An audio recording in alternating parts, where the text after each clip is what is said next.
Good morning, gentlemen. I'm going to today give you an update on the Ukraine war. Many people ask me what's happening. Are the Ukrainians going to throw the Russians out of Ukraine? Is Ukraine going to give up? What's the update? Well, this is the update after the war has gone on for over 1 year. And my latest report is that the Russians are on the verge of capturing Kherson.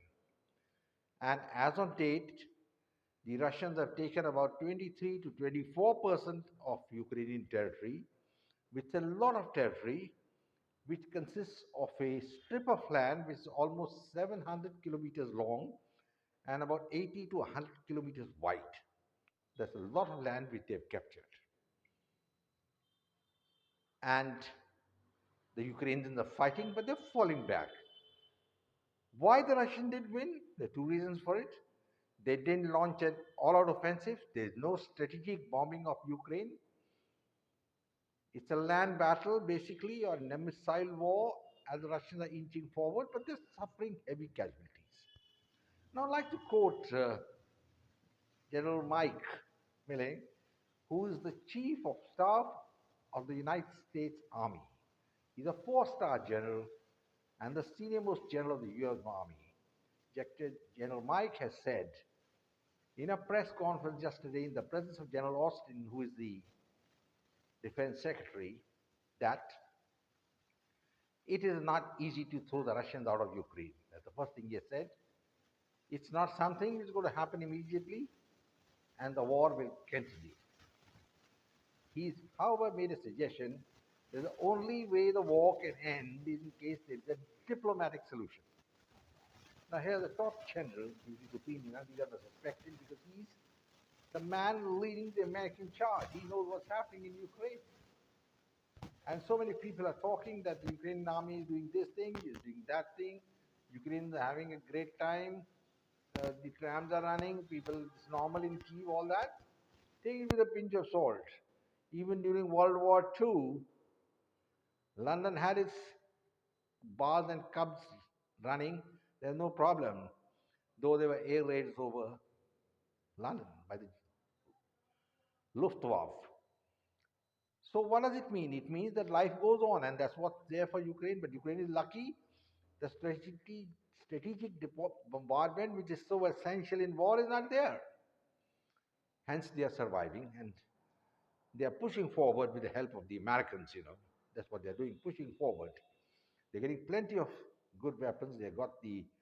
They are getting the Abraham tanks, the Tiger tanks, the HIMAR missiles, the anti-aircraft systems, and I'm told even the Patriot systems may come there. In that case, what are we leading to? The Americans are sitting back, fighting the war by proxy with the Russians. And the Russians have realized it. Putin has realized it. He's now scrapped his participation for the time being from the strategic arms limitation talks. America doesn't like it, but then there had to be some price to pay. Now, gentlemen, my update on the war is there. Russians cannot be thrown back. What they have got, they're going to have, and they're going to keep increasing the territory. They are suffering casualties, no doubt, but they are heavy casualties with the Ukrainians, and the question is what Ukraine is fighting for. It destroyed 9 million refugees floating around Europe.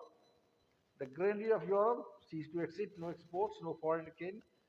And America, of course, wants to fuel the fire, is giving weapons free of charge, gratis. And during the last visit, Biden accepted to give $500 million worth of arms free. And who's going to pay for it? The American people. So one must remember that even the coffers of Kuber, the Hindu god of wealth, got finished. So America should not continuously spend trillions of dollars on wars and put the money on the heads of the American taxpayers. Because the time will come when these very people will rise up and say, what the hell? What are we fighting for? Why are we suffering? When the entire world is having a jolly good time. Gentlemen, the war in Ukraine is not over by any means. Russians are heading for victory, and they would have won the war if the Americans had not intervened with sophisticated weaponry and fight a proxy war with the USSR. Erstwhile USSR, now the Russian state. Gentlemen, I thought Biden was wise. He would have studied the Russian campaigns against Napoleon and Hitler and realized that the Russians don't give up. They've tried all sorts of stunts with them, taken them out of the SWIFT system, sanctions, this thing, that thing, threatening countries not to trade with them, threw them out of the Council of Europe, everything. And tomorrow they might like to send them out, throw them out of the United Nations General Assembly also, because you can always get so many votes together. But it's not going to help. It's not going to help the Americans. And even people all over the world are now wondering what the hell is America doing in Ukraine? Are they trying to get their face back after the thrashing they got in Afghanistan? And then all that is okay. But the old days are gone. When America dropped those two atomic bombs on Hiroshima and Nagasaki and killed 200,000 people, it's not going to happen again because the retaliation will be very severe.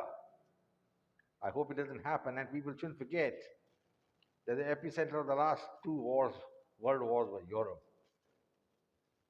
Gentlemen, keep your fingers crossed that Armageddon doesn't take place. Far as the battle in Ukraine is concerned, Russians are inching forward. They've suffered heavy casualties, no doubt, but the Ukrainians are finished and they're fighting only because of the pump being given by the Americans and others.